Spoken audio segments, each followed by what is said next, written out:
that smile on your face. You're in and out, but you're not easily replaced. Welcome back.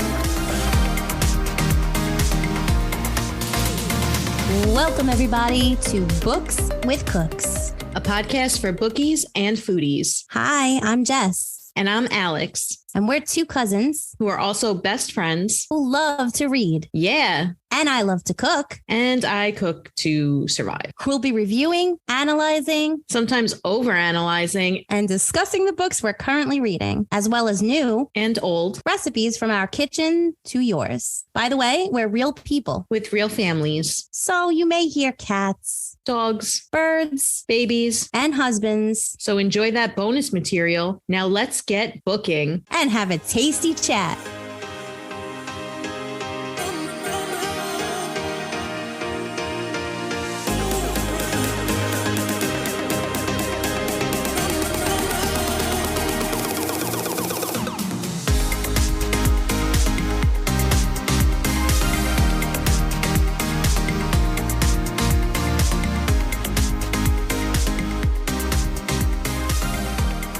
Hey listeners, stick around at the end of this episode for some bloopers and bonus content. Hey listeners, if you're enjoying our podcast, please give us a 5-star review on Apple, Spotify, or your preferred streaming service to help us reach more listeners and spread the word about our podcast. All right, everyone, before we get started, we want to include some trigger warnings. So this book and the following discussion will include topics of violence and murder, so please be aware of that before you proceed.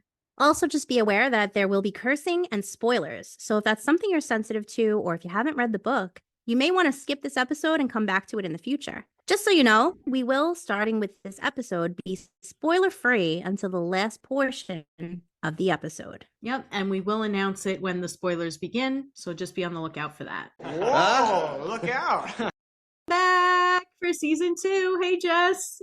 Hey, season 2. Can't believe it. Went pretty quickly. Went super fast. I know. It's crazy. Yeah, but I'm glad to be back. Me too. I was starting to feel weird. Like, what am I doing when I'm not doing the podcast stuff? Seriously, who am I? Yeah. Welcome back to the Schnack. And this is the first Schnack of the Seas. End of the year, 2024. Yes. Happy New Year, everybody. Yeah. Hope it was a good one for you all. How was your New Year, Jess? Great. This is going to be a great one. I'm really excited and looking forward to it. How was your New Year? It was good. It was quiet. Rob and I were sick a little bit, but otherwise it was good. Well, at least you got that out of the way. See, 2023, it sucked. So it just went out with like, we're going to get you one last time. Yeah. In 2023. Whatever. I'm glad to see 2023 go. It was a bad year for me. I lost 2 pets last year. It just wasn't the best. You know, there was a lot going on personally for me that I just didn't have a great time. So I'm glad to see it go. I don't know about you. Yeah. How do you feel? I had a really good 2023. But now I feel weird talking about it. No, I'm just kidding. I don't know.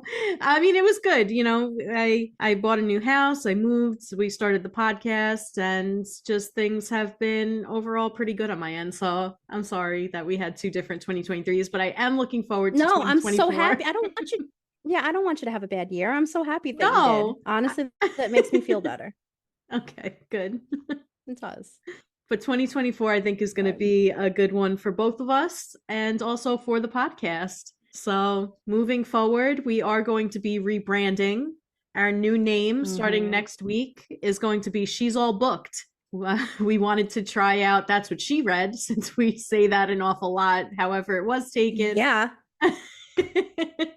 Yeah. So how dare they? But whatever. Yeah, we decided, we were like, let's rebrand and let's do That's What She Read, because how often do we say That's What She Said? And also because we can't call it I'm in the dark here. So, you know, those are our 2 most used lines, I would say. Yeah. But Alex kind of came up with this, I think. She's All Booked because she said it's cute. It's like a play on She's All That.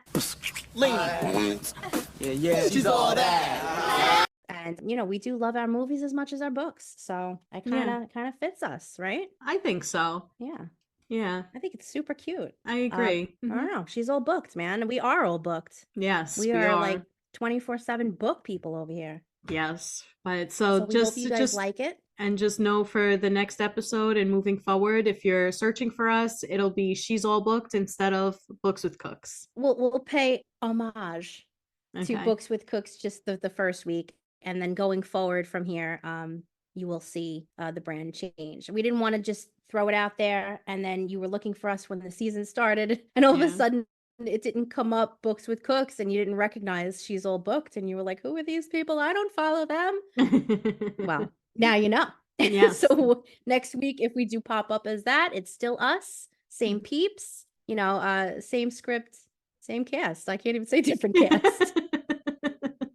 Just a new name, man. That's Yep, it. that's it. Just a new name. But we are doing a little rebranding as well with the content, where we will be incorporating less cooking. I will still maybe have a segment here and there just talking about baking. Maybe I can rope her into it. Yeah, more about books.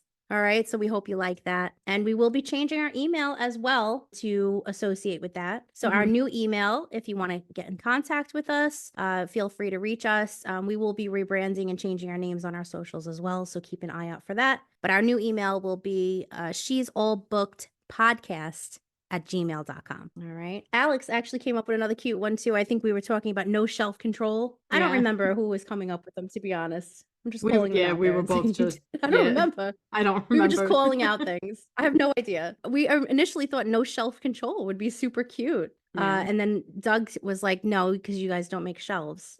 He doesn't get it. And then my mother was like, yeah. My mother was like, explain it to me. What do you mean shelves? I was like, like bookshelves. Yeah. What? Yeah.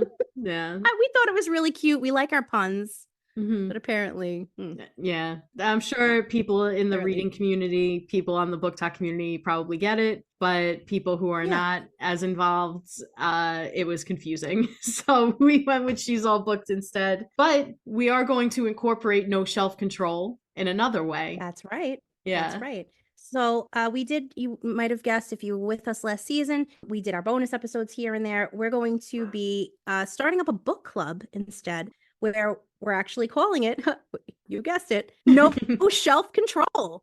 So if you want to be part of our book club, what you have to do is nothing. Just read the book that we tell you at the beginning of the month and then join us. We ask you, please, no shelfies. Oh my God. I know. I love it though. I don't really care. But yeah, no, we will be probably doing either a live on one of our socials, TikTok, Instagram, maybe both, not sure. Or we will be doing, like a mini pod episode where it's just talking about the book. And if you want to send us any questions, we can always incorporate them. But we want to get you guys involved. So the first book that we're going to be starting with, Alex? Oh, it's going to be The Frozen River by Ariel Lawhan. If you follow us on social media, if we are doing a TikTok live on it or an Instagram live, then you can just simply join the live, talk to us about the book, especially if you read it, or if you have questions about it and you want to know if we recommend it or anything like that, definitely join us. And if you're not on social media, you can feel free to reach out to us on our email instead. Like Jess said, it's She's All Booked Podcast at gmail.com. And, send us your thoughts, send us questions. We'll definitely incorporate that into our discussion on the podcast and or on TikTok or Instagram. So I'm really looking forward to this. But please, no shelfies. No shelfies. All right. Unless we ask, if we're like, hey, send us your bookshelf. That's different. But until then, no. Yeah. We chose this book just because it sounds really interesting. If you go check it out, it's popular right now. It's like sold out on Amazon. But it's supposed to be like super popular. So we just figured we would give it a try. It's pretty snowy by us at the moment. So we figured, why not do something Frozen-esque, And we cannot promise that we won't be singing something Frozen while we review that. Okay. That's it. Yeah. Well, was there anything else that you wanted to add, Jess? No, we hope that, you spread the word and let everybody know. Anybody who likes to read books with you, if they want to read along, and then you just join us on our lives. We could talk about it. You can talk about it if you'd like. If you don't and just want to sit there and listen, that's fine too. And that's that, but we do want to do something where we incorporate engagement with you guys. All right. So, So- anything What'd you do- else that we have? What did I do over break? Nothing.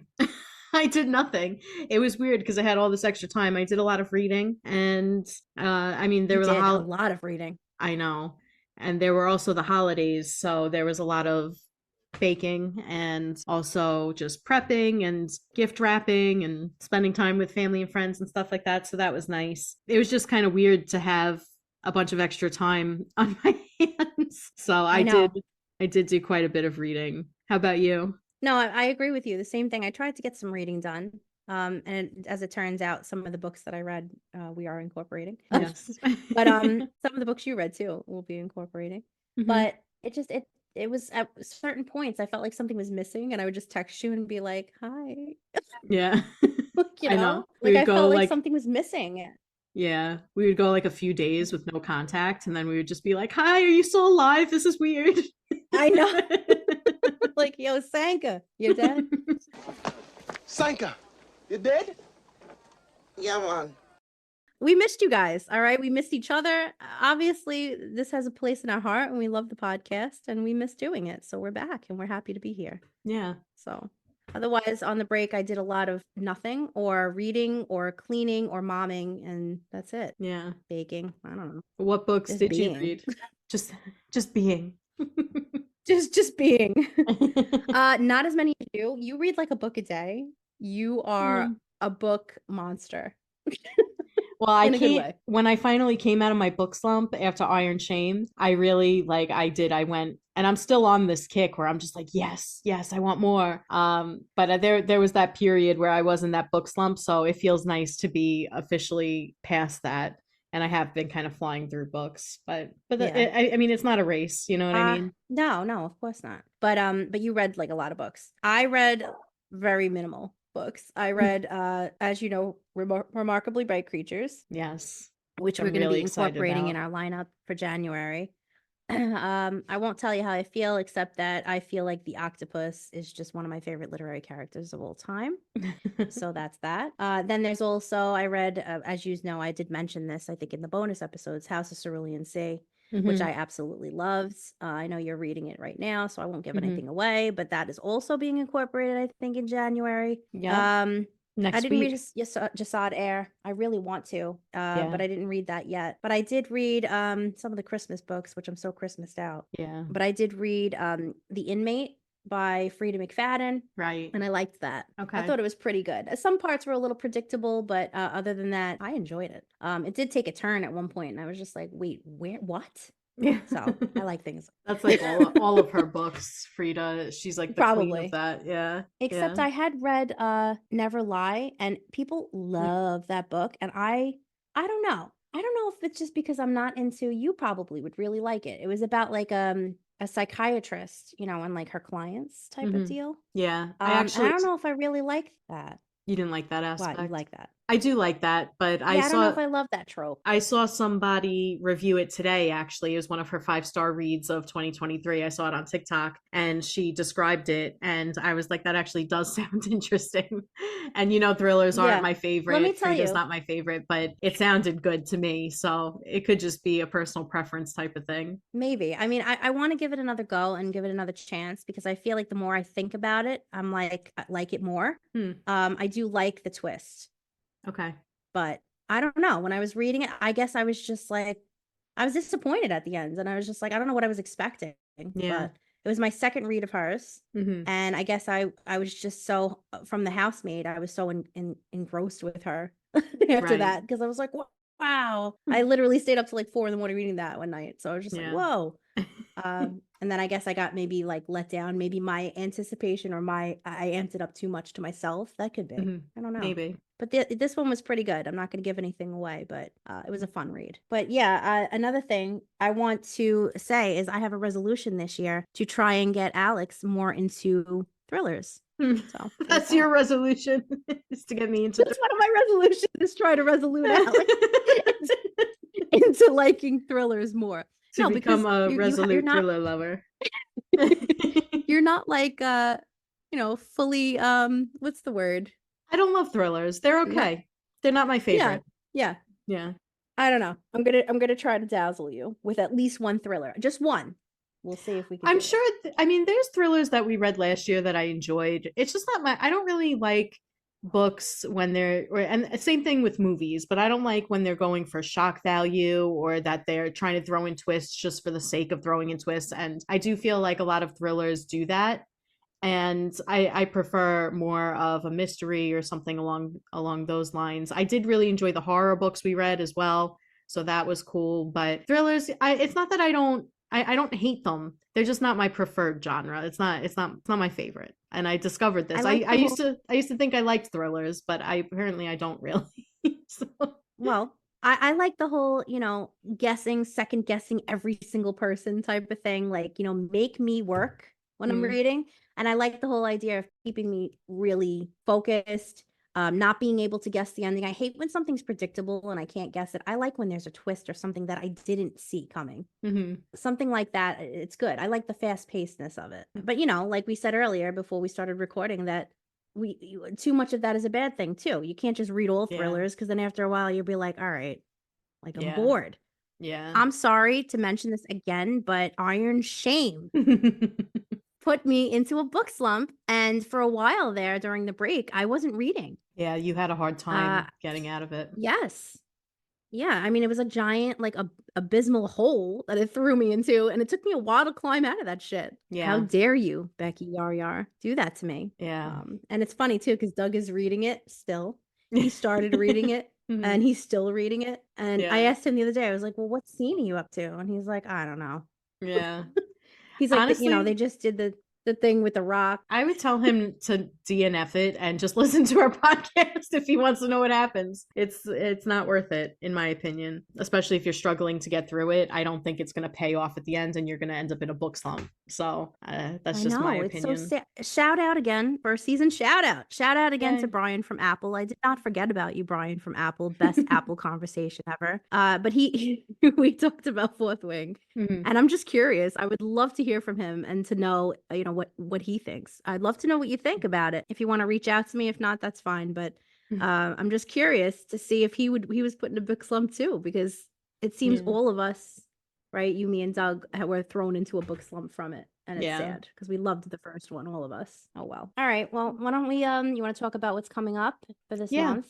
Yeah. So for this month, today, obviously, we're going over Assassin's Blade by Sarah J. Maas. And then next week, we'll be going over House on the Cerulean Sea by TJ Klune. And then we have probably Dark Matter.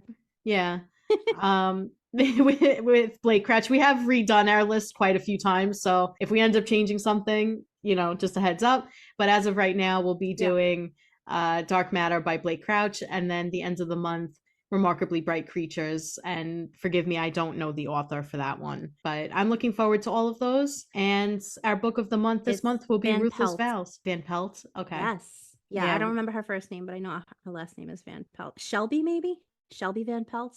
Sounds okay. Familiar. All right. And then, so our book of the month will be Ruthless Vows by Rebecca Ross, the sequel, much anticipated, to Divine Rivals, which if you listened last year, we did read that and review it. So if you want to catch up, go listen to that and then come back at the end of this month and hear what we thought about the sequel. I'm looking forward to that a lot. Yeah, I am too, because we've been saying that we're like fiending some kind of gods situation. So I hope that satisfies that. Otherwise, we will not be announcing what we're doing in the next couple of months because we might need more gods. I don't know. Once we read things, I don't know. We get into these moods where we're like, all right, now I don't want any of this. Yeah. I want this. So it just depends. So they might change. As of right now, that's what it is. I am going to be reading Dark Matter starting probably tonight. Okay. But don't forget too, we also have our book club book, which will be The Frozen River by Ariel Lawhon. So if you want to participate with us, you could start reading that as soon as you'd like. I guess we'll announce in the next episode or in the next upcoming episodes when we'll be doing our review on that. And I'm pretty excited to start that.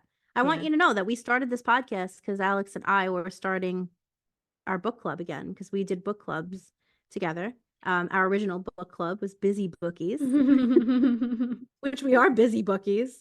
Yeah. And it was just the two of us. Yeah. So this time, we were like, hey, let's do a podcast of our books. So we always wanted to incorporate a book club in some way. So now we're doing it. So we hope you like the idea and that you'll join us. Yeah. So All just, right. Well, we are snacking, yeah. just so you know. What do you I'm have drinking for a snack? tea. Well, it's a tea. It's called Lemon Loaf by Tazo, Tazo. It's really Mhm. good. I'm having that, and I have some cashews, and I just had some toast a little while ago, sourdough toast. Nice. I have a What do you coffee. got over there? Yeah, it's an iced coffee with some caramel macchiato creamer. And I don't have anything to snack on right now. I just ate my breakfast/lunch a little while ago. Rob brought me a pork roll, egg, and cheese on an egg everything bagel, and it was Nice. delightful. Yes. You're snacking on thoughts, is what you're snacking on, Alex. I'm snacking on thoughts today. Yes. Snacking and unpacking thoughts. I'm snacking on the word of the day. Hell yeah. Oh, word of the day is back. What is our first word of the day for season 2? The word of the day is abscond, pronounced abscond and spelled ABSCOND. It is a verb that means to depart quickly and in secret, especially to avoid criminal charges. For example, Damn. yeah. For example, the bank robbers immediately absconded to Mexico with the money. Jess, do you have an example for abscond? Oh, man, to depart quickly, huh? I guess there was a lot of absconding happening in this book because there were assassins. So literally, this is the perfect word for this book. Actually, we didn't even plan that. That's true. That is true. How funny.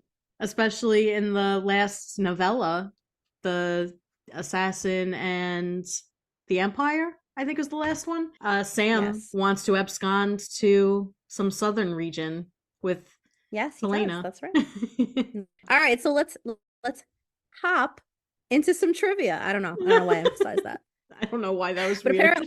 Apparently we're hopping there. So first used in 1652, the term generally refers to any act of running away and or hiding yourself and or money from the law. In legal proceedings, you can abscond from trial and parole as well as abscond from monetary funds. So try to use abscond today. All right. Hopefully it's not because you're on the run, though. Yeah, if you're a fugitive, I don't know what to tell you. It's not going to save you. It'll make you sound smart, but it's not going to save you. Yeah. As a little mini reminder, we just want to incorporate here that these word of the days going forward will be most likely taken from the Word of Day vocabulary workbook by Francine Puckley, Franny the Pucks. Franny the Pucks. Good old Fran. A good friend fan. Oh, Fran. Franny Frans. Fran. All right. So as we mentioned before, we're doing a little mini restructuring this season. What's different from what you know is that we will be having a little book talk that does not include spoilers, spoiler free. And then we will let you know when the spoilers will happen. So that way, if you hadn't read the book at that point, you could stop it and come back to us when you have. Or as Alex always says, if you don't plan on reading the book, just listen to this episode and we will summarize it for you. And then you can dazzle your friends and family with the knowledge of this book and act like you did read it. We won't tell anyone, I promise. Yeah, you could just dazzle them. Dazzle away. They'll be dazzled. Trust me. They'll be like, oh, wow. Oh, you did? Sure they'll be so... Oh, Susan knows the... Oh, Susan read the... Oh, Helen. Oh, Helen knows the owner. Susan.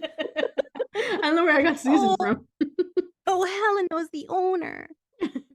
Wow. What are you guys talking about up here? We are, we're going to a restaurant tonight. I know the owner, so I was just having... do?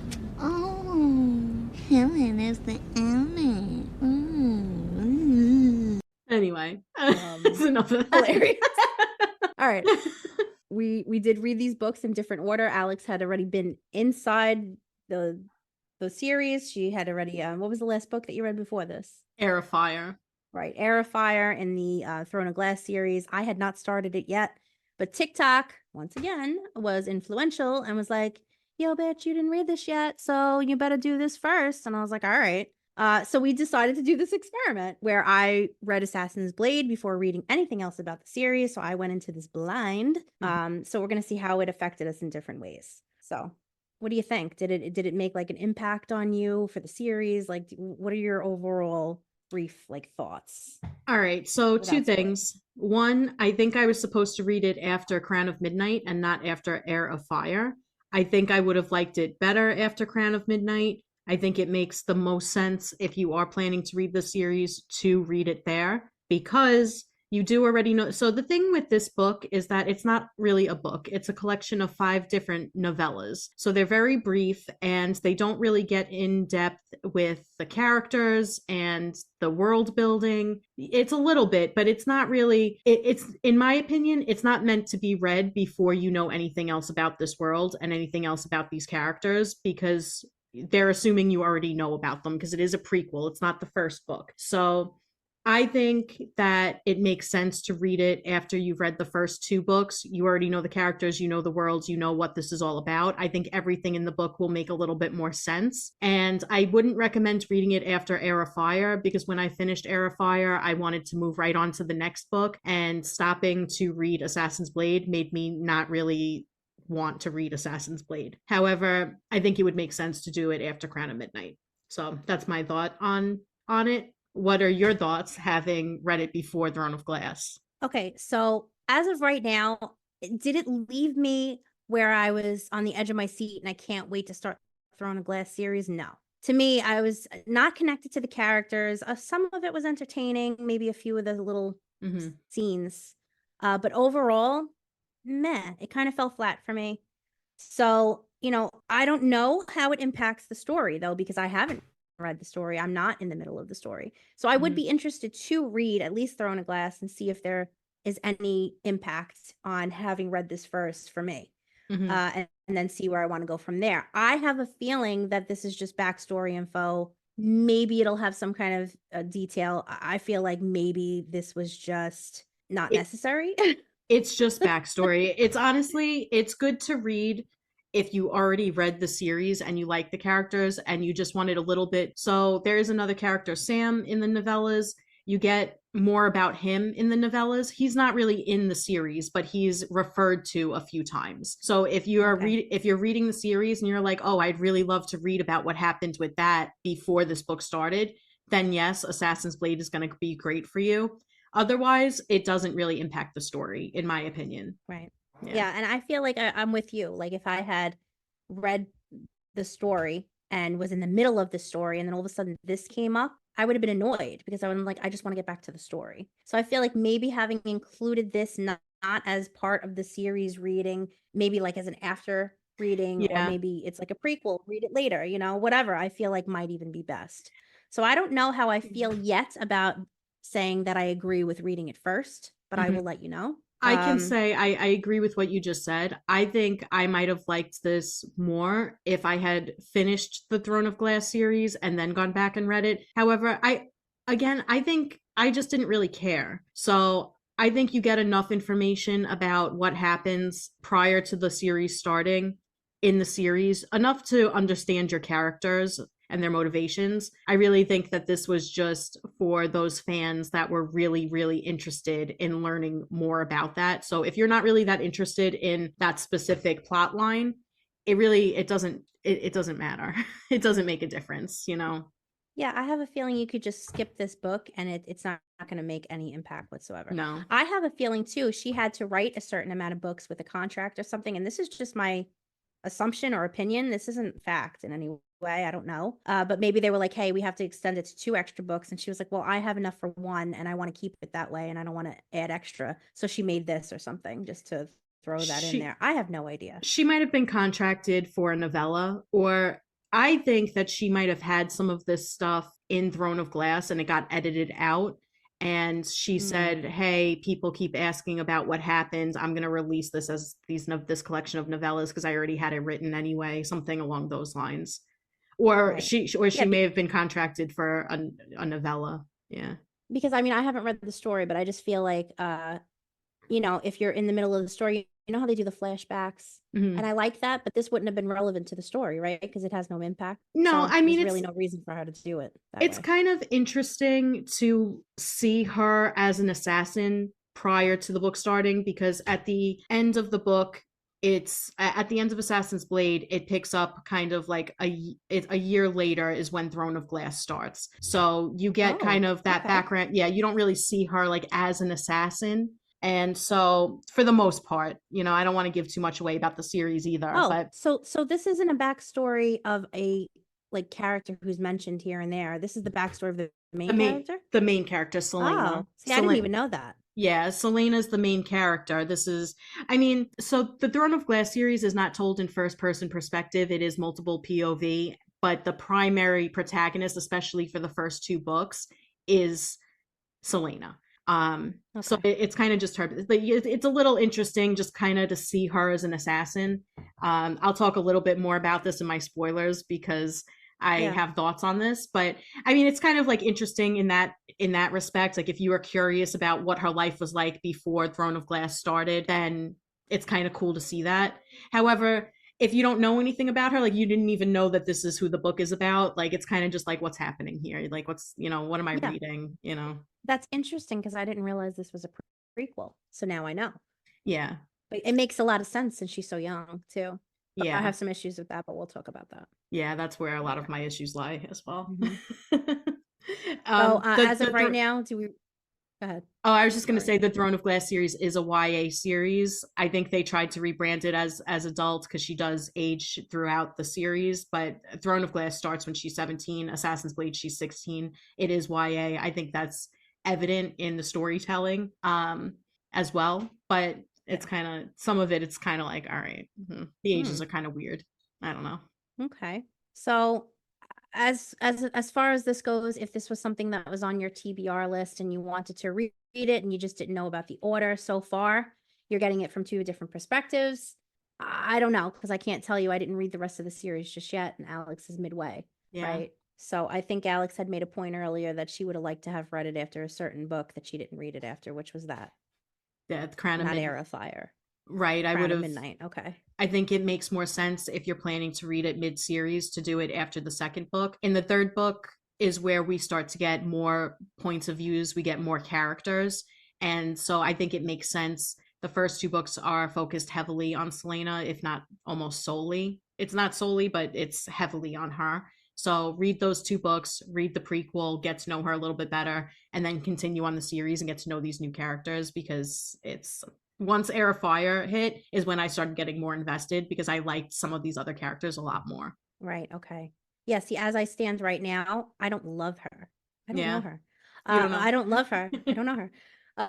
But for me, I'm going into it blind now. So now I'm going to go into it, and I feel like maybe it'll impact me differently as I'm reading, because now I'll know her backstory. So it'll be interesting to see. I do want to continue reading the series. I don't know if I'm like gung-ho to start it tonight. It didn't leave me off that way.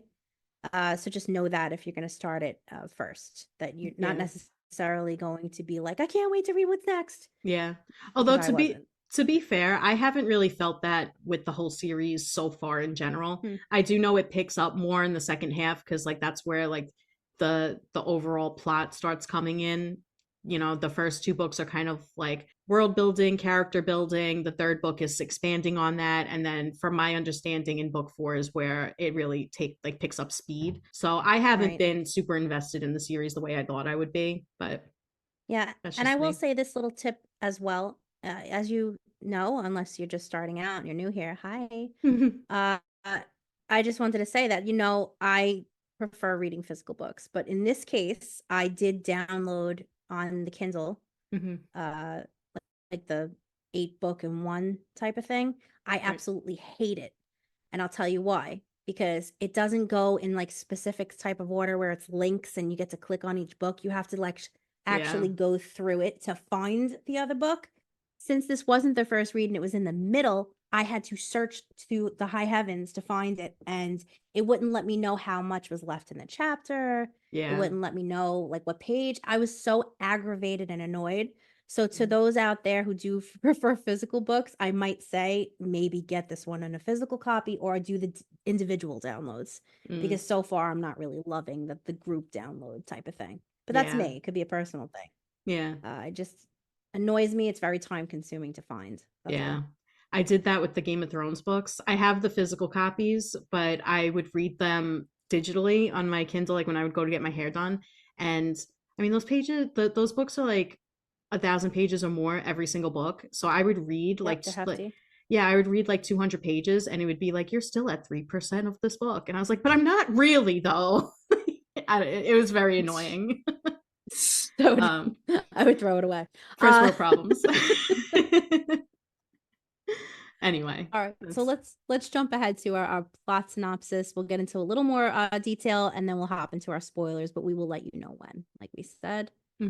Alex, you want to do the plot synopsis? Yeah, sure. So this book, in summary, is 5 novellas in one book. And it's basically just a prequel to the Throne of Glass series, which follows a love story between 2 assassins, Selena and Sam. That's really it. That's all you need to know. That's all you need to know for sure. It's literally about assassins and they love each other. Maybe not at first. Yeah. But yeah. If you missed our episode from season 1 where we reviewed A Court of Thorns and Roses, which is also by the same author, that was episode 14. It aired September 25th of last year, the 23rd. 2023. Feel free to go check that episode out. We gave the author bio for Sarah J. Maas in that episode, but we're going to give it again. So Sarah J. Maas is a New York Times best-selling fantasy novelist. She grew up in Manhattan, developing a love of reading, writing, and storytelling very early in her life. She attended Hamilton College, where she studied creative writing and religious studies. Graduated magna cum laude in 2008, married her husband Josh in 2010. I like that name, Josh. And published her first novel, Throne of Glass, in 2012.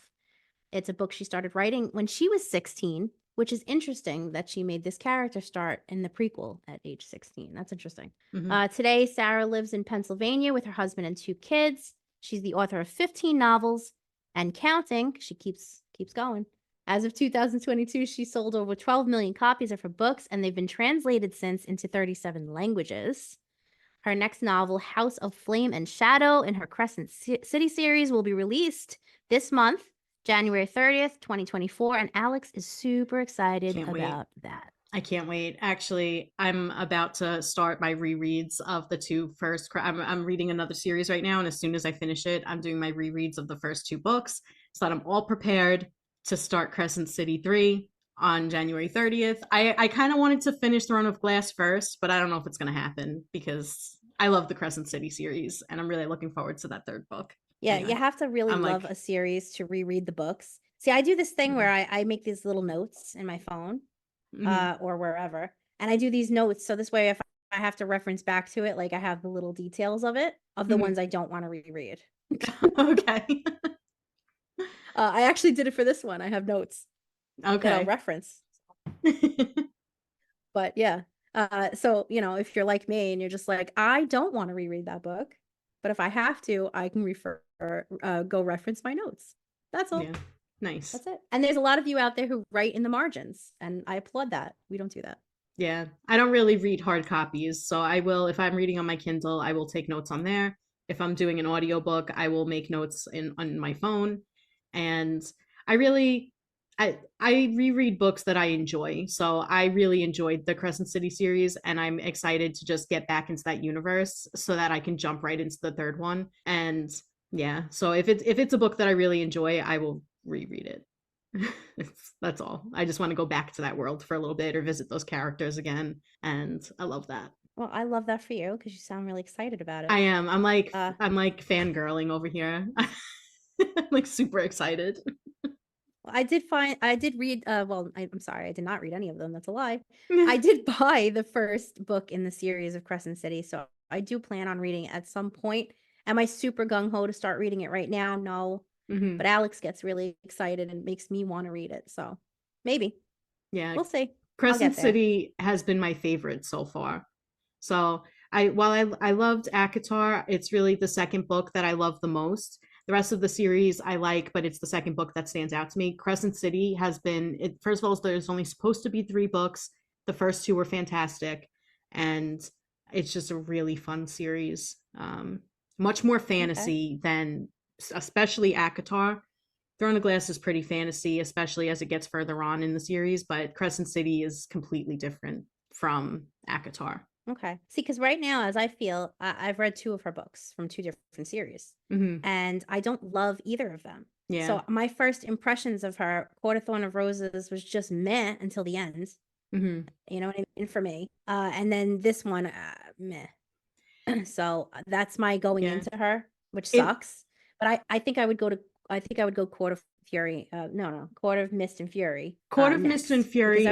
Everybody seems to like that book. That book is great. And then the third one in that series is also really good, Aka War.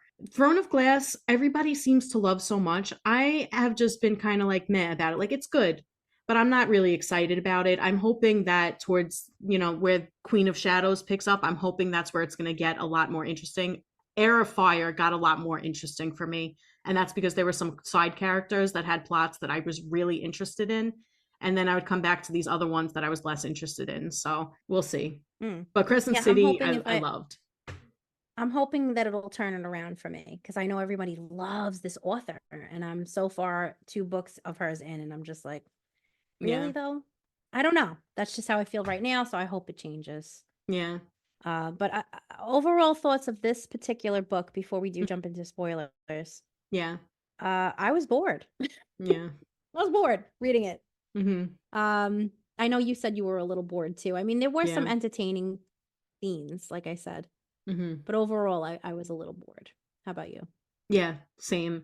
I know we liked different novellas in the series more. I liked the first and last one the best, and honestly, it wasn't even all of the last one. It was like the second half of the last one where I was like, all right, this is where now it's setting up for Throne of Glass, and that was kind of just more interesting to me. That's why, because you knew. That's interesting. Yeah, the first one was interesting just because I liked seeing her like work her assassin stuff, and also see how she was kind of a woman of the people type of thing. But everything in between I just found really boring, and I didn't care about. I didn't honestly really care about the love story in it. I already knew the outcome. I didn't know what happened, but I knew how it ended.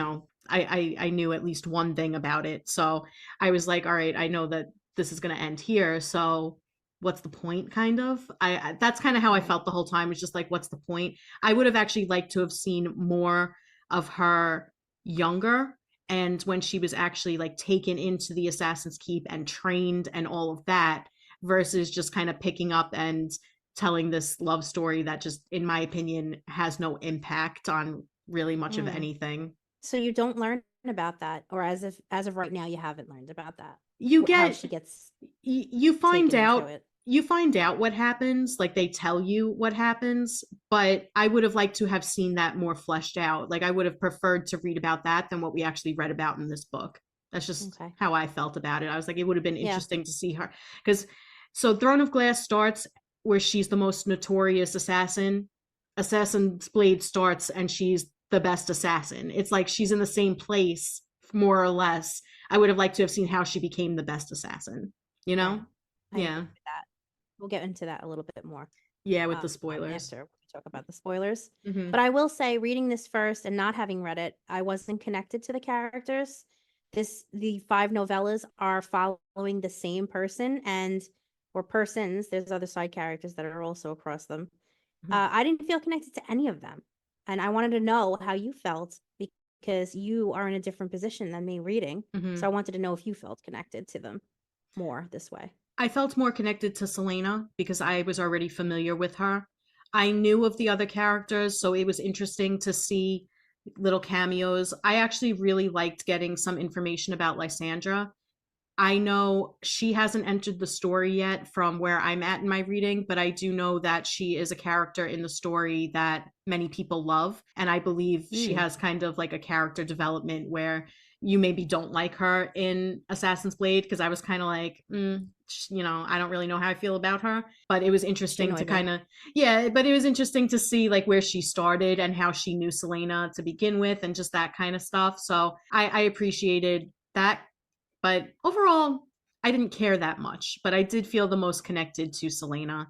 I didn't feel that connected to Sam, but that's because I already knew basically what was going to happen with Sam. And so I didn't feel like I needed to get connected to him. Same thing with the assassin Lord. I was like, I don't really care. I don't feel that connected to him. I don't really enjoy learning that much more about him. And then the other characters. Arobin, yeah. And the other characters, I felt like there was one little cameo where I don't even know if they're named in the book, but it was heavily implied, if anything, where we see characters Dorian and Kale. And I liked that because I really liked those characters. But it was literally just like an Easter egg that was thrown in. It wasn't even something that was focused on in the book. So like all these other side characters outside of Lysandra, I don't know if they're going to come back later in the novel. At this point, to me, it just seemed like I don't know who they are. I don't care about them, and I'm not really trying to care about them. Right. So I do want to say Alex loved the first and the last one, right? The Empire one. Yeah. I liked the total different ones. I liked the second and third one best. Okay.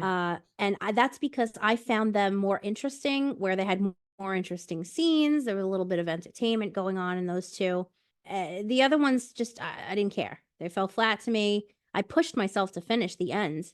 Yeah. It was painful to finish for me. And that's because I didn't know these people. But at the end, I will talk about the spoilers later. I'll talk about the ending.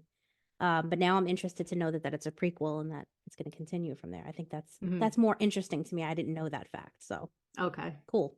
Yeah. All right. Well, overall, what would you rate it? Would you recommend it? My rating's going to be really low. Okay. I'm going to give it a 2.5. Okay. The reason why is just because I didn't feel connected. I felt no emotion reading it. I'll get into the real true details I have some issues with when we talk spoilers. But for this, I just, I had just come off of reading this from 2 books that are 5 stars for me. And I was so emotionally connected. And I had no connection like that in this. And that could be because I didn't read the series. So maybe that'll change later. But as of right now, that's how I feel. Yeah. Without giving too much away. I think I was torn between rating this between a 3 and a 5, 3 and a 4. Sorry, definitely not a 5. Mostly just because I understood what the other author was going for, but it was just boring. I mean, it was written fine. I thought the character development was fine if you already know the characters, but because they're novellas, I wasn't particularly expecting a lot of character development. I wasn't expecting a lot of world building because they're short. Right. So, based on the fact that I wasn't super connected to the characters and I wasn't super invested in the story, I just didn't really care so much. But I could understand this might just not have been for me. I'm kind of like meh about the whole series so far. I don't really care that much about learning that much more about these characters before the story started. So I think it may have just been this book wasn't as much for me. I know there's a lot of people that really like this book and have rated it 5 stars. I don't really think it's a 5-star book by any means. Nope. And that's a personal thing for us. Obviously, if it's a 5-star read for you, everybody has their own preferences, and that's perfectly fine. Yeah. But I was bored. I also don't love the fact that it was written as 5 novellas. Personally, I think it could have been in parts and it was just one long thing about this woman. But that's me. I think she actually wrote 5 different novellas, but when it came to being published, she just put it all together to be published as one thing instead of publishing 5 different novellas. Yeah. Okay. That could be. Yeah. But in terms of recommending it, if you're really interested in the series, if you really love the characters, then you'll probably like this book. I'd recommend it. Otherwise, I really don't think it makes an impact whatsoever on the series from what I've read so far. And I think you could skip it and not have it impact your reading experience at all. Right. And I'm interested to see, for the experiment alone, to be honest, I'm just interested to see if it does impact reading it this way. Yeah. Having read it first, if I'm just going to reference back to that and be like, oh yeah, no, I don't know. So to be continued there. Yeah. But I will let you guys know if I do read it in snack and time or whatever. If we ever do discuss the books, we'll let you know. Yeah. How we feel going forward. Mm-hmm. But for now, let's dive into each section of the novellas. Let's each section of the book. From this point on, there will be spoilers unless Alex, you have anything to add. Nope, not at all. All right, so let's just go right from this point. If you do, just a reminder, please press pause if you do plan on reading this and come back to it later because we don't want to give anything away, or keep listening at your own discretion, but if you don't think this book's for you or this series and you want to just keep listening, or if you want to do Alex's little, steal this and we won't mind, schlick. Yeah, if you want to dazzle your friends and family with all of your knowledge about Assassin's Blade, then without actually having to read it, then just listen. And, if they try to test your knowledge, be like, well, I know this. And they'll never know the difference. So the point is, you know what you're going to do, and you know what you need to do from this point on. All right? There you go. Everything from this point is a spoiler. So here we go. All right. So the novellas there's 5 of them, like we had mentioned. They're the assassin. They all start with the assassin and the pirate lord, the assassin and the healer, the assassin in the desert, the assassin in the underworld, and the assassin in the empire. So here we go. Yeah. I gotta open up my notes. All right. Well, I will say overall, I did enjoy reading a little bit about Sam and Selena's relationship. I didn't really care for the love story so much, but I liked learning about their history together and how they were both taken into the Assassin's Keep together and they were kind of rivals at one point. And so I liked learning that little bit of history. The love story was cute. It's nothing to, a love story for the ages or anything like that, but it was cute. I think it was too overemphasized in the novellas. I think that's the whole point of these novellas, was just to expand on this love story. Could have done without that. We've also been really burnt out on the whole romances lately, so I was particularly like, I just don't want this right now. But aside from that, there was not much that really stood out to me besides that meeting with Dorian and Kale. And it was just, it was a brief meeting. Things I didn't really like.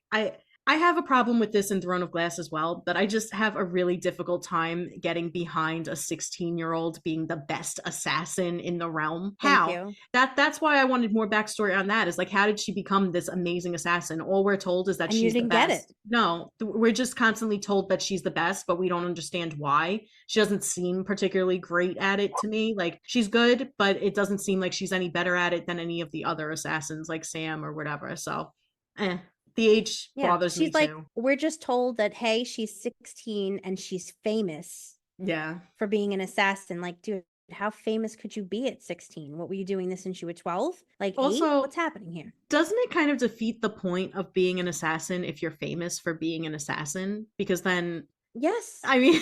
They're supposed to be discreet. Yeah. And she wears a mask, though. So it covers her face. Okay. And sometimes she goes by Diana. Yeah. Arabin, the guild assassin leader's quote niece. Yeah.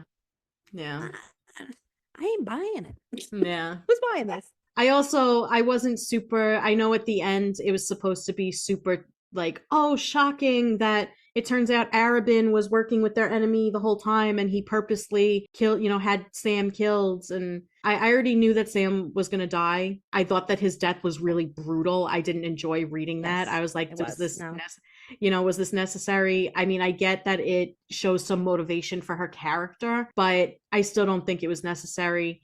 And I was like, all right, Arabin's bad. We get it. He's an assassin lord. Like, yeah, he's bad. And the whole statement that, I don't like people sharing what's mine. Or my belongings. I don't like to share my belongings. My belongings. Bleh. Yeah.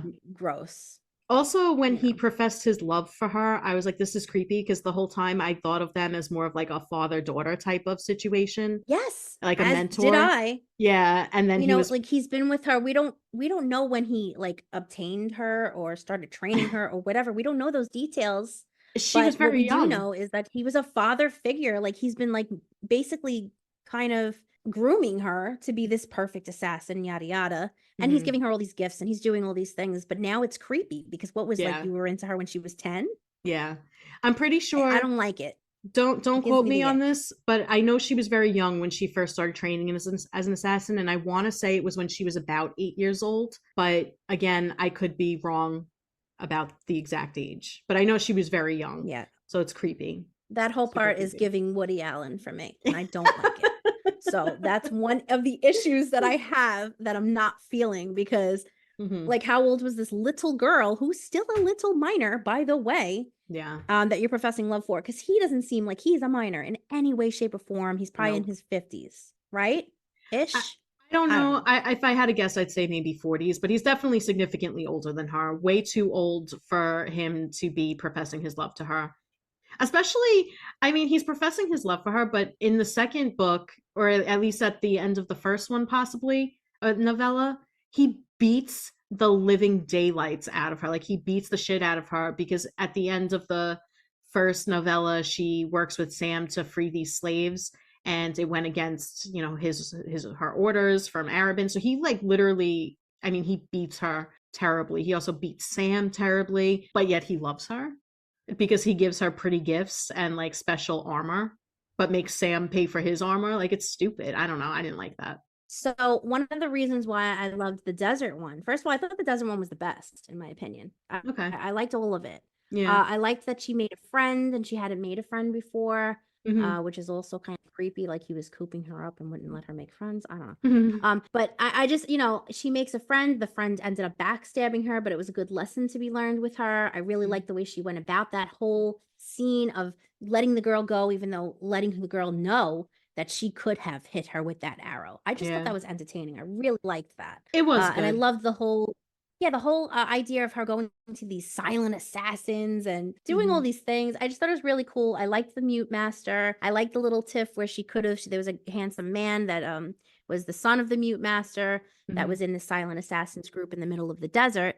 And he was into her and she was into him, but she really had in the back of her mind Sam. I liked that. And Yeah. I liked the whole idea of it. But what annoyed me so much, even though I liked this one, is that I seen Ansel being a traitor from a mile away. And Mhm. this girl, Selena, is supposed to be the smartest, the best assassin. And she didn't figure that out. Come Yeah. on. I'm sitting here at the end of it and she's all of a sudden it's unraveling for her. And I was like, come on, this is convenient. You wouldn't Yeah. figure this out already. She told you not to come in there with her when she was having a conversation with the guy that is, their hugest opponent, or whatever the word would be. Yeah. And all of a sudden now she's telling them secrets. Obviously, it was just so obvious to Yeah. me as a reader, so I that annoyed me. I just felt like that was conveniently written in.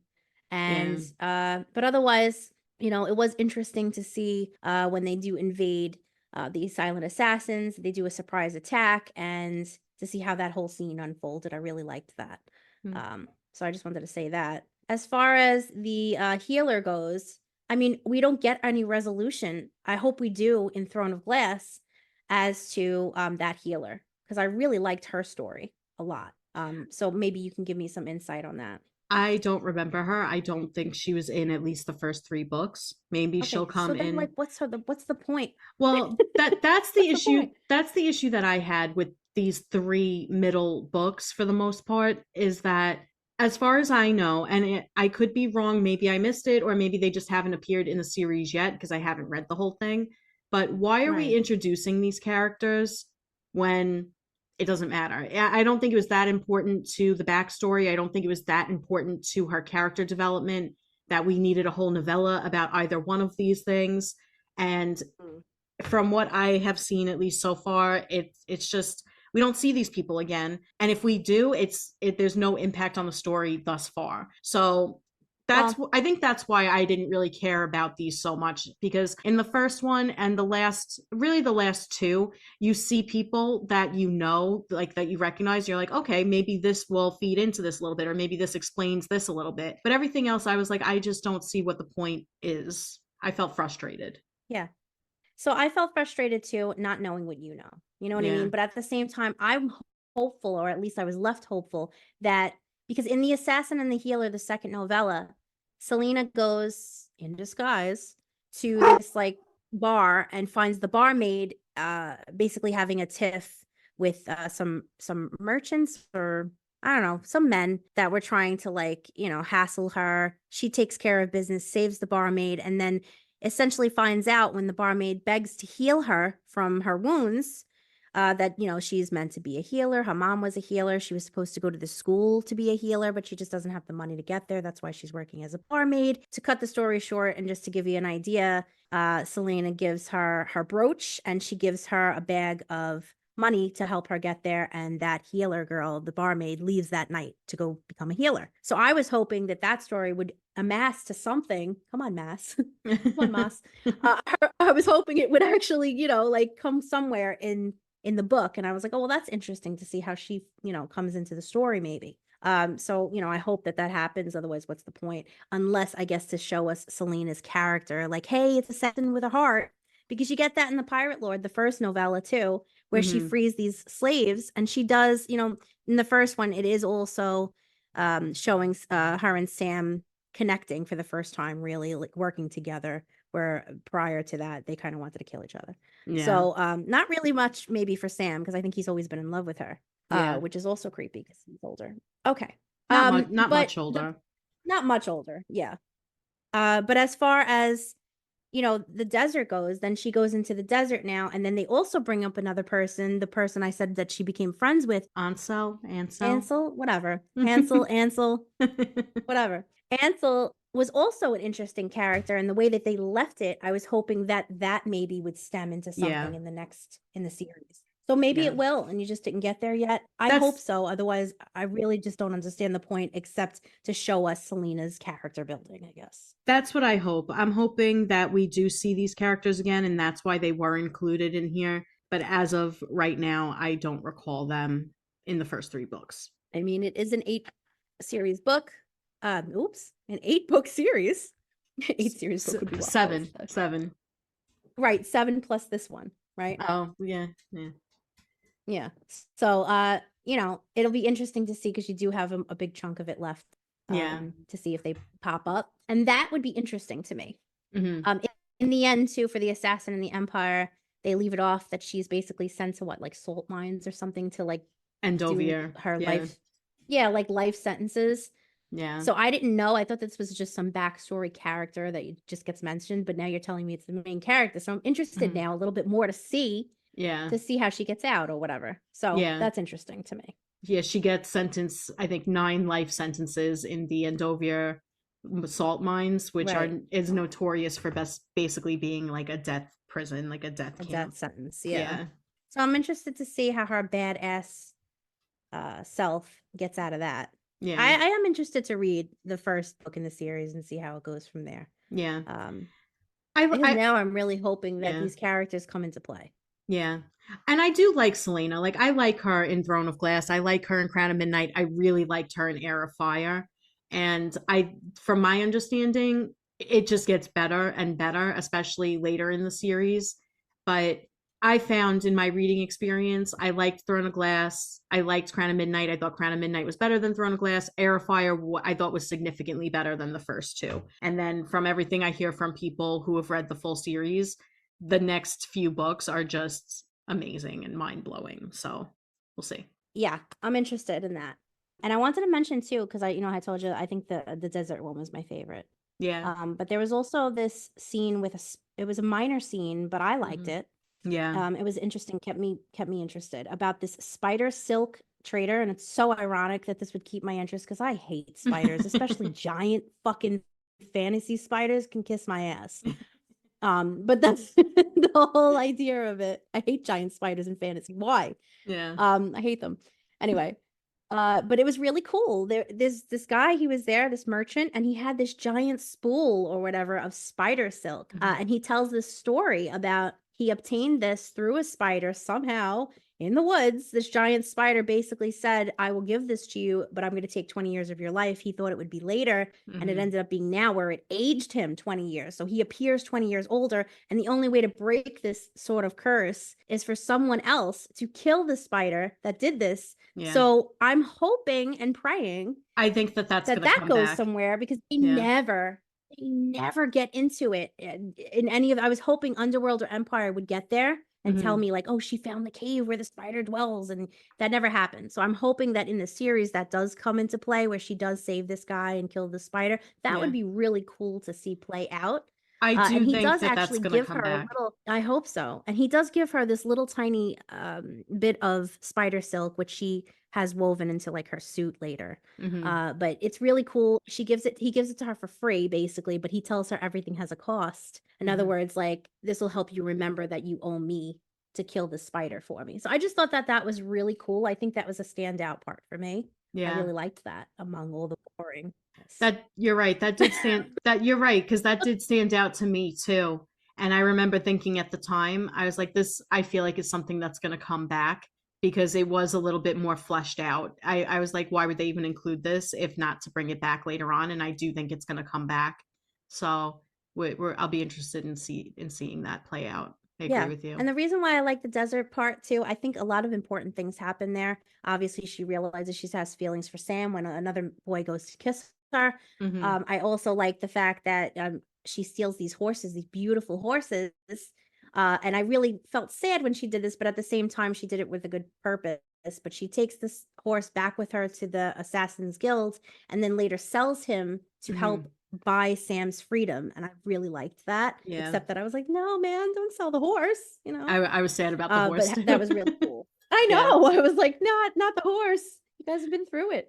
I did I did like how everything that was honorable. Yeah. I did like how she played the whole Arabin thing where she was like, this is it. I got my own apartment. I'm moving out. I'm done with you. And he tried to basically hold Sam over her head. And she was like, absolutely not. And made it a point to save him as well. And I did enjoy reading all of that. It was interesting just to see how she went about it. But then she got duped by him anyway. So I know. Well, that's what annoyed me about the assassin in the underworld. The fourth one just annoyed me from the get-go. She was coming back, the mute master, she saved his life, so he gave her money and said to buy her freedom when she gets back, because no master should be treating anybody that way. He didn't like that he hit her, which I don't either. I would have went back and been like, kiss my ass. Never would have went back.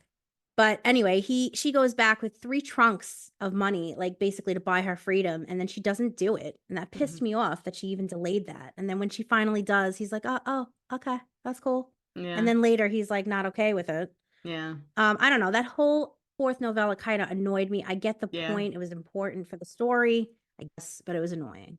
But I wanted to get in during that time. One of the important things was those 2 characters that you mentioned. Were they the hooded masked guys, I assume? Okay. That was interesting because when that guy came into place and he was a masked stranger, I was like, oh, this is definitely going to come into play somewhere. And it never did again. So I assume it comes into play in the series. So that's cool that you said that. They play 2 very big roles in the whole series, and I really like both of their characters.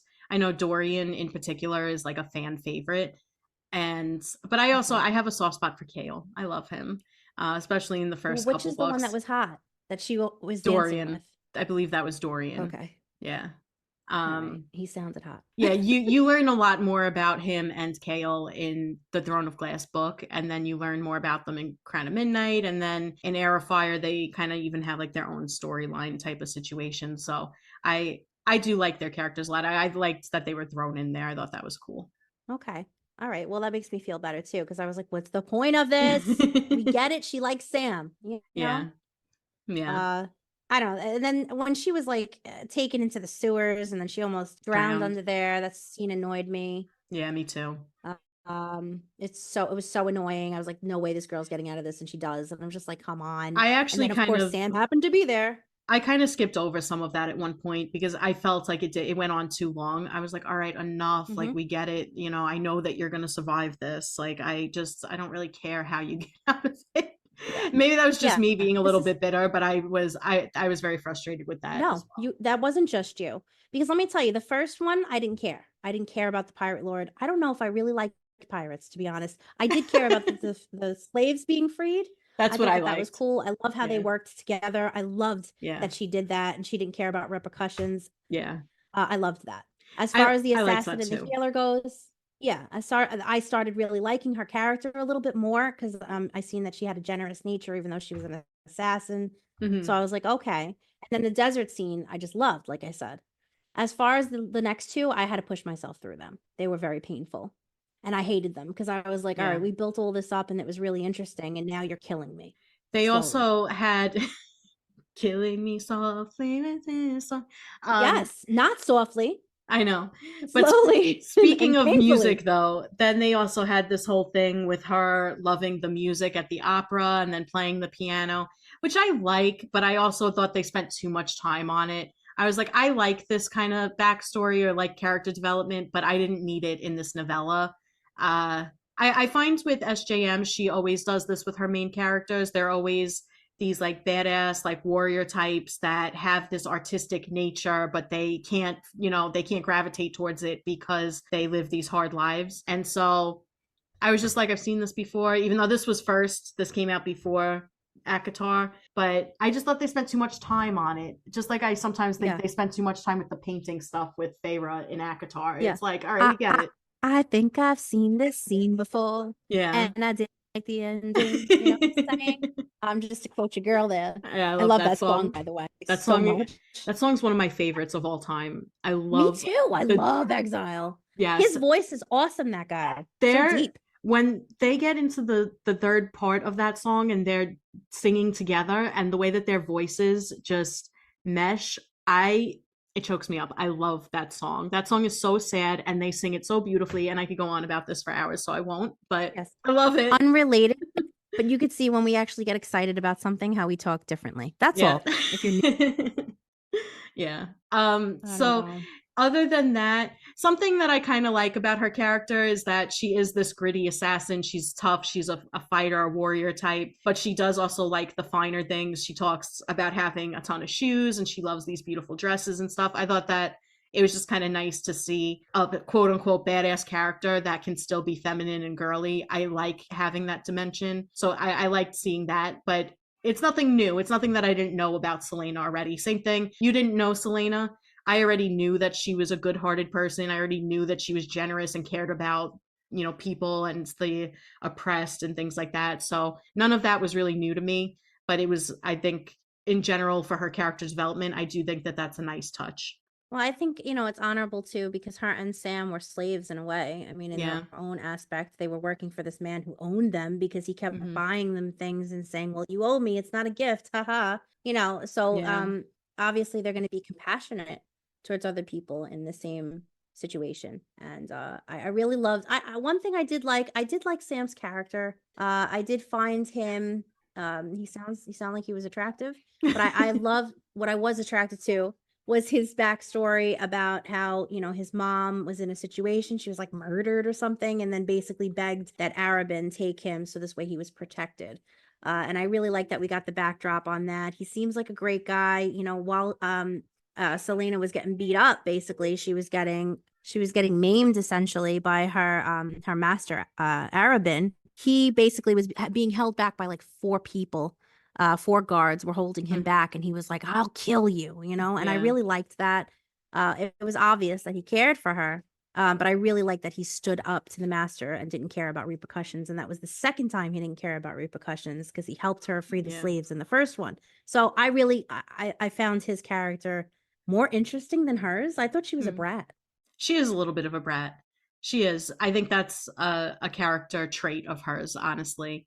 But I agree with you. First of all, I love a protective king when they're, when you want them to be protective, not when they're possessive and weird. But it's not when they're like, she's my property. Let her share. No.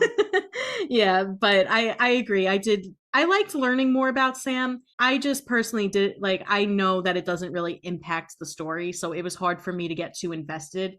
But I agree that he did seem like a sweet guy, and he also did seem pretty sexy.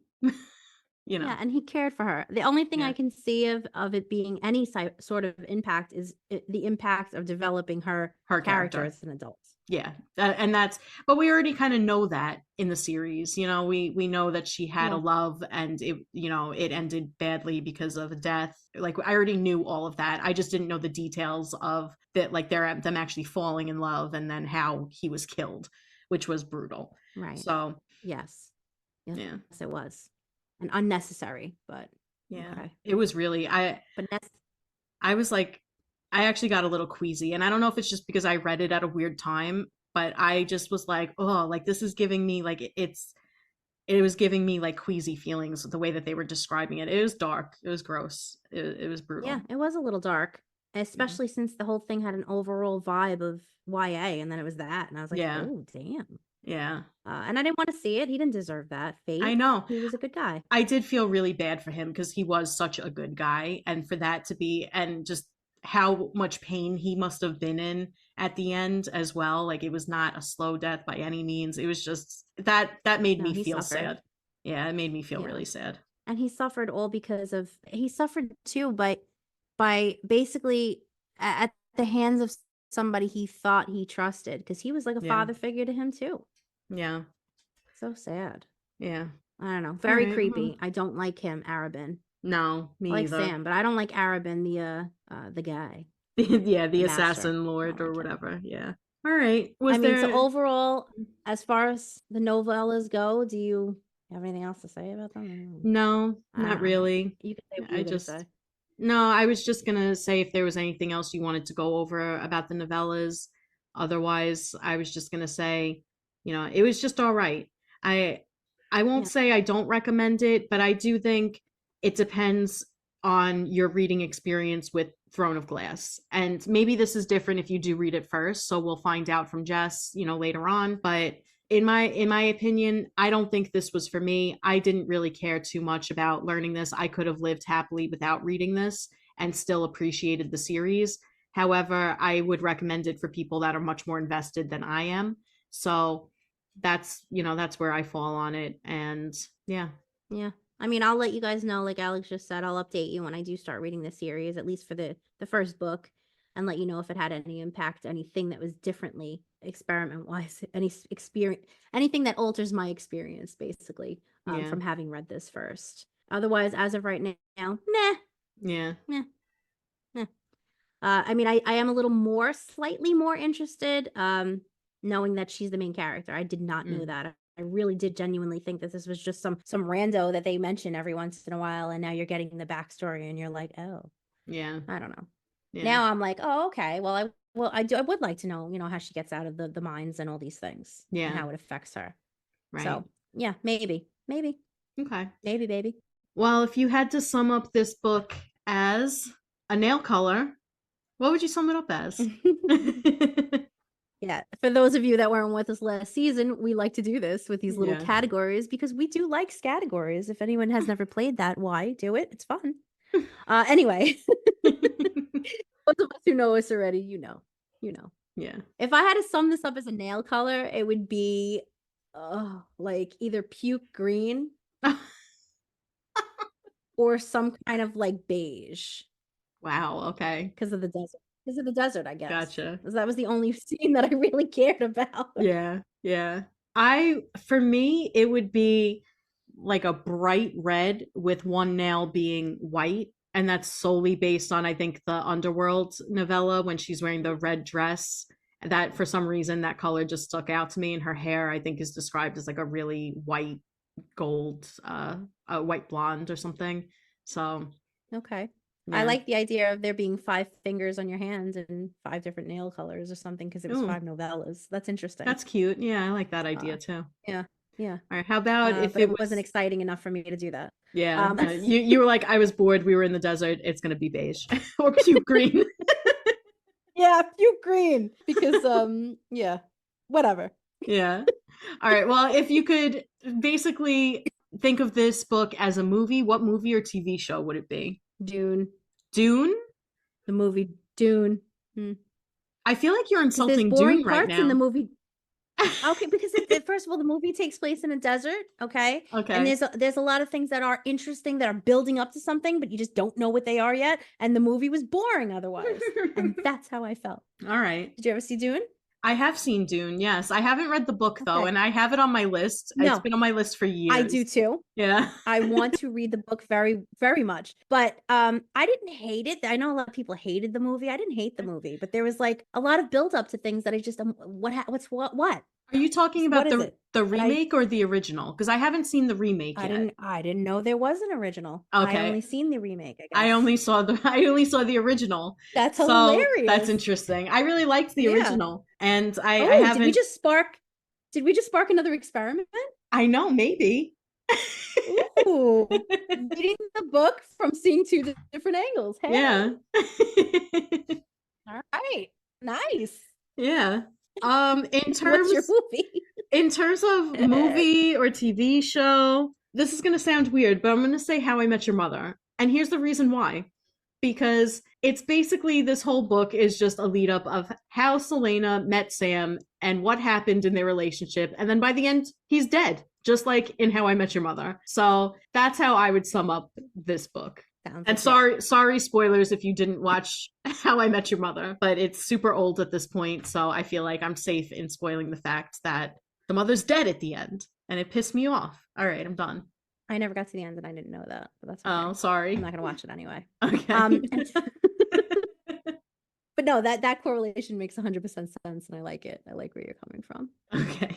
So, speaking of movies and shows, would you be able to sum up anyone in this, or just in general, this book as a character from a show or a movie quote, if you want?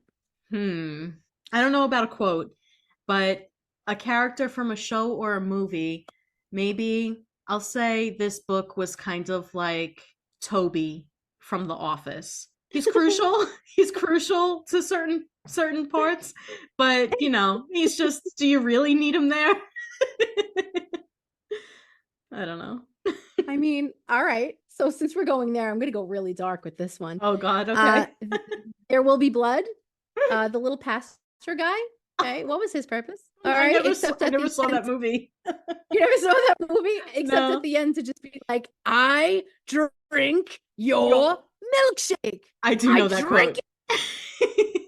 So that's my movie quote. I drink your milkshake. I drink it up. And also my character. That makes sense. From That Will Be Blood, because there was a lot of blood in this. Yeah, there was. Yeah. Yeah. But I felt like that character specifically, his whole purpose was just to annoy the main character, and then at the end just be hit with a bowling pin. Poor guy. That's all. That's hilarious. Also, Poor Sam. Sam. I was just gonna say, I feel like that kid is Sam, and the "I'll drink your milkshake" guy is Arabin, and it perfectly sums up the novellas. 100%. All right, how about a song? For some reason, the first song that popped into my head, I don't know if it applies, is "The World Is a Vampire." What? Despite all my rage, I am still just a rat in a cage. You know that Oh song? yeah, I know that song. I like that song. Smashing Pumpkins, right? Smashing Pumpkins, Rat in a Cage. That's my song. All right. Don't ask me why. I did But it not popped know. in my head, and I guess she's a rat in a cage because she buys her freedom later, right? I don't know. For me, I have no idea. I'll say, and I really don't know why, but just pretty much any Killers song, because they were assassins. But I'll go with "When You Were Young" by the Killers, because this is about an assassin when she was young. So Okay. I mean, that's appropriate. I did look it up, by the way. It's "Bullet with Butterfly Wings" by the Smashing Pumpkins is the actual title. Oh, and the singer. But no, that goes perfectly. How about a meal, cookie, or baked item? Now I can only think of what I told you earlier about a burnt cookie. Okay. I'm gonna say a really dry, like you bite into it, it's like sand because of the desert cookie. The worst possible. Like, did you even add wet ingredients in this cookie? Yeah, I'm gonna say something like a bland scone that like maybe has some pieces of like cranberry in it or something like that. So every once in a while you get a little bit of like sweetness, a little bit of flavor. But for the most part, it was just bland and underwhelming. Yes. Yes. So the only thing that we did like about Iron Shame, by the way, was the superlatives that we came up with our little Best Guy at the Academy Awards. So we're going to incorporate them into our categories for this season. Yeah. And what are you feeling? What are you feeling? What grabs you? All right. This book would be at the awards, would win the award for Most unnecessary book in a series. Okay. I don't know. Yeah. I mean, I think that I would also vote for that nomination. I don't know yet. I can't really say because I haven't read the series yet. I guess for me, I would have to say most likely to punch in the face would be one of mine because I really do want to punch these characters because I don't know them. And I just want to punch them in the face a little bit because I think Arabin is a piece of shit. And I think Selena needs to be, well, she kind of was punched in the face already. Too soon? She was punched quite a bit, yeah. Mm-hmm. Maybe humbled a So little. maybe no more punchings for her. Maybe a little humble slap. Okay. All right. How about an animal, bug, or mythical creature? Yeah, I'm going a sandworm. Okay. Which is probably mythical, actually, because I'm thinking of Star Wars. You know, those weird ass sandworms? Yeah. That's what this is, only a really small one, so it's not enough to scare. All right. I'm gonna say a honey badger. Because it's kind of brutal at parts. Honey badger don't give a shit. The honey badger has been referred to by the Guinness Book of World Records as the most fearless animal in all of the animal kingdom. It really doesn't give a shit. If it's hungry, it's hungry. Ew, what's that in its mouth? Oh, it's got a cobra? Oh, it runs backwards? Now watch this. Look, a snake's up in the tree. Honey badger don't care. Honey badger don't give a shit. It just takes what it wants. Yeah, the honey badger doesn't give a shit, and it's like they're vicious, but also they're kind of cute. So there were some cute parts in this book, there were some nice parts in this book, but overall it was brutal in both the boredom aspect and in some of the gore aspect at the end. Okay. Who are we casting in this if it becomes a movie or a show? Okay, I have no idea. So I'm thinking maybe for Selena, you know that actress that played in the new Emma? Anya something. She was also in the Queen's Gambit. Did you see that? No. Well, I'm gonna say her as Selena. Okay. For Sam, I don't know. Somebody cute with floppy brown hair, curly brown hair. Obviously, it has to be somebody young. I'm thinking she has red hair. Did they ever say what her hair color is? It's like a white blonde. Oh, way off. Yeah. All right. So then the little girl from Game of Thrones, right? Daenerys. Sansa? Oh. No. Oh, yes, Sansa, because she has the red hair and she could be blonde. Yes. Team Sansa. Queen of the North. Okay, fine. Sansa's a good choice. Now I'll watch it. Good. That's a really good choice. I like that. All right, because it wasn't her. Sophie at first. Turner. Yeah. It was you were thinking Amelia Clark. Yeah, but then you said that and I was like, yes, way better. All right, I like that. Yeah. All right, good. We're gonna throw Sansa in here. We're gonna make it more interesting. So we'll get Sansa in there. Sansa. Who we cast? Sansa. Think about it, Sansa. I hate Littlefinger. I know, but I love when he says that. I love him, the whole actor, because you remember that? Did you ever read book about the Maze Runner? Yes. Do you ever read that series? Yeah. I actually really loved that series. But that movie was hysterical when he's like, nobody lasts a day in the scorch. It's so dramatic. Why does he have to say it like that? I don't know. Actor that plays little. I listened to a podcast that goes over all the Game of Thrones episodes and stuff, and they always talk about how theatrical his performance is and how they don't know if he's just doing this. Yeah, like they're like, is he just doing this because this character is like this, or is this just how he acts? I was like, no, this is definitely just how he acts because he was like this in other roles as well. Yes, he's always the same guy. Think about it, Sansa. The scorch. You know, why does he have to talk like that? I don't know. Okay, I don't know. Anyway, I think now I know he has to be in it. I think he could be Arabin. He's Arabin. Yeah. I think I would maybe cast a young Chris Pine as Sam. He's tall, he's got the brown hair, he's cute, and I think that he has that like sweetness but can also be tough kind of thing. I don't know, what do you think? Okay.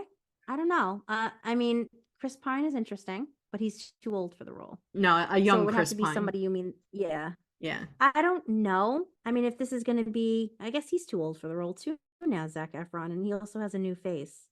He does have a weird new face, and I think he's too short. He's a short king, which is fine. We love a short king, but Sam is described as being very tall. I'm gonna skip this one because I'm not sure. Okay. Who I would in the moment cast as Sam, but as of right now, I guess maybe Jon Snow because we're going all Game of Thrones characters here apparently. So let's just use him for now because I can't think of anybody else. I love Jon Snow. I love Kit Harington. I know I you will. do. I'll cast him Yeah, and Kit Henry. Harington, right? Him and Henry Cavill could play any role, and I would love it. Yeah, Henry Cavill is not in this unless you want him to be the mute master, which is fine. But I don't know why I was picturing the mute master as like an Asian guy, like Oh my one God. of those like. For a second, I thought you were mute going to say the master, hot. like. I really thought you were going to say the hot Jafar again, and I was like, you need to stop. You need to stop. No, I didn't even think of him, but okay. I feel mean, he could be in any role if he wants to be. He could be sure. the spider silk trader. I could see him doing that. Sure. Let's throw him in there. Absolutely. But an Asian Good. character. Okay. All right. Good. That makes All right, sense. I'm I think that makes sense.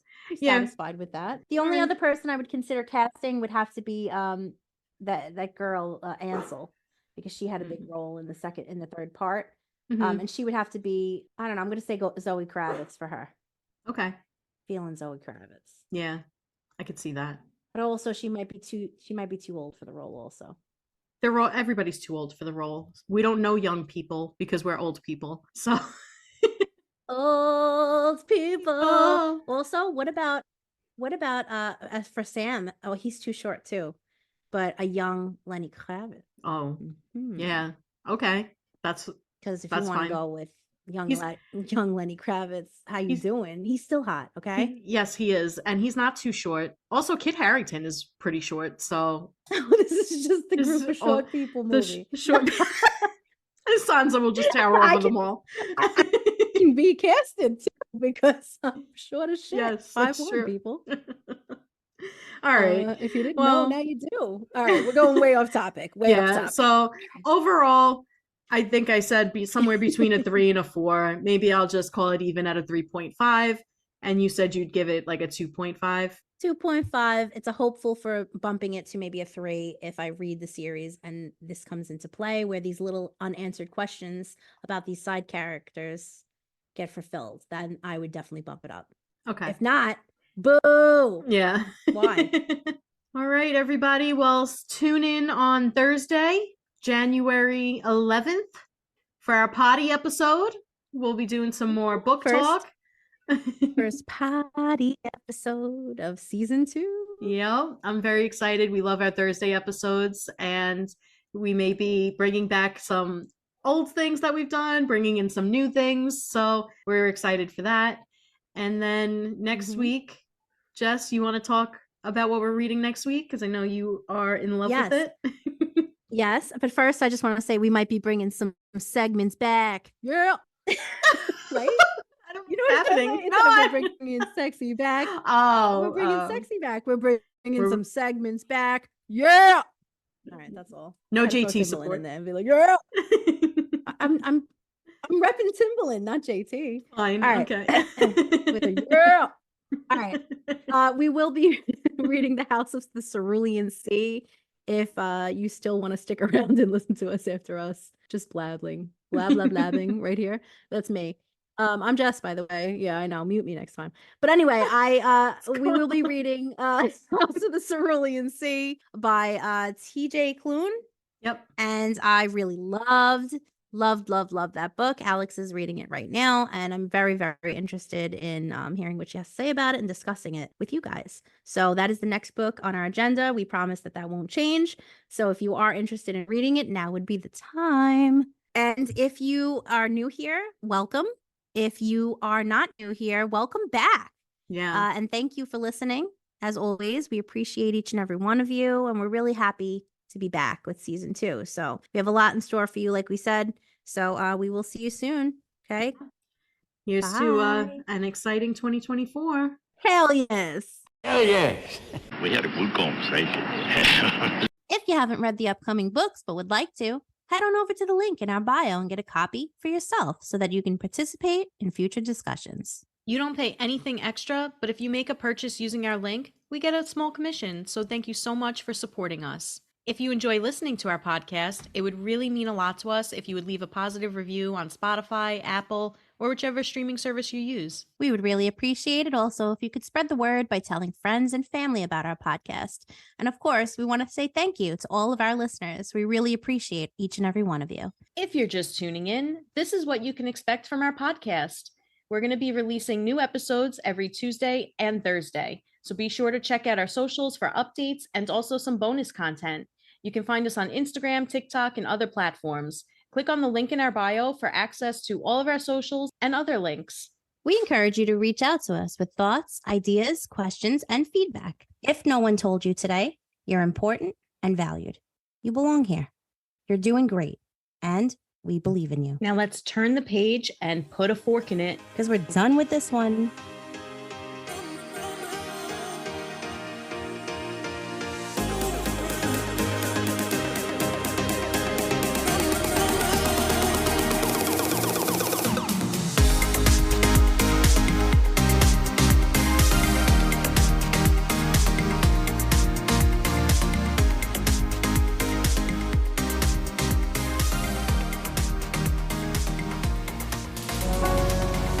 So step right out. There is no amount of cry I can do for all this time. We always walked a very thin line. You didn't even hear me out. You never gave a warning sign. All this time, I never learned to read your mind. I couldn't turn things around. You never gave a warning sign. So many signs, so many signs, so many signs. You didn't even see the signs. I think I've seen this film before, and I didn't like the ending. You're not my homeland anymore. So what am I defending now? You were my town. Now I'm in exile, seeing you out. I think I've seen this film before, so I'm leaving out the side door. Thanks for listening to my mommy and Aunt Alex. Bye.